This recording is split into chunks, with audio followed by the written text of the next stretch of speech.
नेपाल पुलिसका प्रशिक्षक रूपेश विष्टजी हुनुहुन्छ। रूपेशजी नमस्ते, स्वागत छ हजुरलाई चाहिँ। धन्यवाद। बधाई पनि छ, सेमी फाइनल प्रवेश गर्नुभएको छ। आजको एपिएफसँग चाहिँ खेल पूर्व चाहिँ कस्तो थियो तपाईँको रणनीति, के भयो भन्नुहोस् त? अलिकन एकदमै दबावमै खेल्नुपर्ने स्थिति बन्यो तपाईँहरू पनि।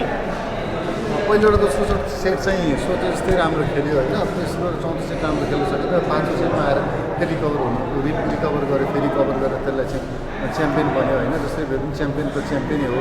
तर अलिकति चित्त नबुझेको कुरा चाहिँ हाम्रो अलिकति तेस्रो र चौथो सेटमा हाम्रो एट्याक किल भएन।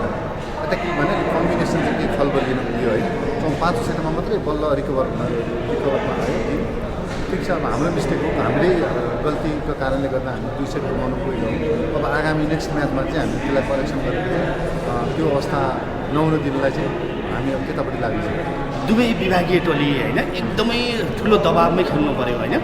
तपाईँले सोच्नु भएको थियो खेल पूर्व चाहिँ सहजै खेलिएला भन्ने थियो, अथवा चाहिँ दबावमै खेल्नुपर्छ भन्ने थियो? तपाईँ के थियो भन्न मान्छ? सहज चाहिँ हुँदैन, किन भन्दा एपिएफ क्लब एकदम राम्रो क्लब हो। एपिएफ क्लबलाई हामीले त्यसरी कहिले पनि नेग्लेक्ट गर्नु हुँदैन।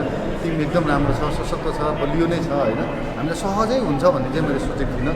अब के म तलमाथि पुग्न सक्छ, तलमाथि पर्न सक्छ भन्ने त मलाई थाहा छैन। तर हाम्रो टिमको स्ट्यान्डर्ड हेरेर चाहिँ हामी त्यति तल चाहिँ अलिकति सकेसम्म चाहिँ नजानुपर्ने हो। ठिक छ, अब केही कुराहरू हाम्रो मैले अघि पनि भने हाम्रो मिस्टेक भएको छ। तेस्रो चौथो सेटमा चाहिँ हाम्रो एट्याक किलै भएन कि, त्यस कारणले गर्दा टिममा खलबल थाल्यो। उहाँहरूको प्लस पोइन्ट भनेको चाहिँ ब्लक राम्रो भयो र डिफेन्स उहाँको टाइट गर्नुभयो। उहाँको काउन्टर एट्याक किल भयो, हाम्रो काउन्टर एट्याक किल भयो। त्यो कारणले गर्दा अब त्यसलाई चाहिँ अझ आगामी दिनपछि अझै पनि टिम नेक्स्ट म्याचहरूमा हामी सुधार छ। जस्तै बेस्ट अफ 5मा पुग्दै गर्दा तपाईँ एउटा खेल होइन, तपाईँ एउटा पछि छ, तपाईँको स्ट्राटेजी नै चेन्ज गर्नुभयो अथवा के भन्नुभयो? खेलाडीलाई कसरी मोटिभ गर्नुभयो भन्नुहोस् त? अब पहिलो दोस्रो सेट जसरी खेलेको थियो हामी त्यसरी खेल्नुपर्छ। ठिक छ, त्यो अब गुमेका सेटहरूलाई चाहिँ त्यतापट्टि नजाउँ। अब नेक्स्ट म्याच हामी नयाँ सेटदेखि स्टार्ट गर्दैछौँ र हामी नयाँ सेट हामी जसरी खेलेको थियो त्यसरी खेल्नुपर्छ है भनेर चाहिँ खेलाडीहरूलाई मोटिभेसन गर्ने। त्यो स्ट्रेस लियो भने चाहिँ अगाडि बढ्न सकिँदैन, गाह्रो हुन्छ। एकदम मेन्टली फ्री हुने, कुल हुने, एकले अर्कालाई सपोर्ट गर्ने होइन, कुल भएर खेल्ने, बलिङ गर्ने भनेर मैले त्यस्ता कुराहरू चाहिँ त्यो खेलाडीलाई त्यो टाइममा मोटिभेसन गरेको थिएँ र ठ्याक्कै त्यही कुरा पनि भयो होइन। अनि त्यस कारणले गर्दा हामी माथि पुग्यो। एकदम अब टिम खलबलिरहँदाखेरि प्लेयरलाई गाली गऱ्यो भने त त्यो झन् हामी तल परेको अवस्थामा झन् अझै तल जान्छौँ नि होइन। त्यतिखेर भनेको एउटा कोचले गर्ने भनेको त्यही हो। टोलीलाई जसरी हुन्छ ठिक छ, हार्नु त हारिएला, तर मोटिभेसन गरेर माथि ल्याउन सकिन्छ कि बिग्रेका कुरा त तुरुन्तै सपार्न कोसिस नै गर्ने हो। त्यो सप्रेर आउँछ भने त केही ग्यारेन्टी छैन। खेलाडी प्रेसर लिन थालिसक्यो, जित्नैपर्छ भने।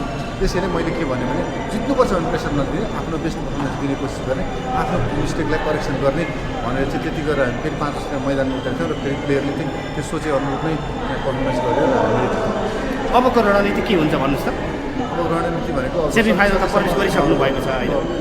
अब हामी गत वर्षको के भन्छ लिग च्याम्पियन थियौँ भने यसपालि पनि अब हाम्रो टार्गेट भनेको चाहिँ एनबिए क्लब च्याम्पियनसिपमा च्याम्पियन बन्ने नै हाम्रो टार्गेट हो होइन। अब त्यो अगाडि त्यसका साथ हामी अगाडि बढ्छौँ। अब हेरौँ, अब गेम कसैलाई पनि हामीले चाहिँ टिम यो टिम कमजोर, यो टिम बलियो, यो टिम कसैलाई पनि हामीले चाहिँ नराम्रो गेमकै सोच्नु हुँदैन। सबै टिम बलियो नै छ, सशक्त छ। हामीले कसैलाई पनि एकदम ओभर कन्फिडेन्स भएर चाहिँ हामीले हेपेर खेल्नु हुँदैन, आफ्नो गेम खेल्नुपर्छ।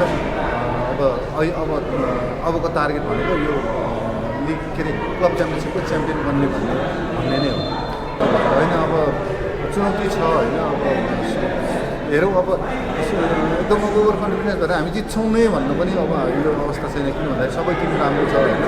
अब फाइनलमा आउने टिम पनि जुन टिम आए पनि बलियो नै हुन्छ होइन। अब अहिलेको म्याच तपाईँले हेरिहाल्नु, गेम जता पनि पुग्न सक्छ। 2 सेट लगातार जितेर फेरि 2 सेट लगातार हार्न पनि पुग्यौँ भने त्यो अवस्था पनि हुन्छ। त्यसैले अब च्याम्पियन बन्ने भनेर चाहिँ आउने हो। आफ्नो बेस्ट दियो भने अवश्य पनि च्याम्पियन बनिन्छ। ओके, समय र सम्मानलाई धेरै धेरै धन्यवाद।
कडा प्रतिस्पर्धा भइरहेको छ साथी त्यो वर्ष पिसीको एक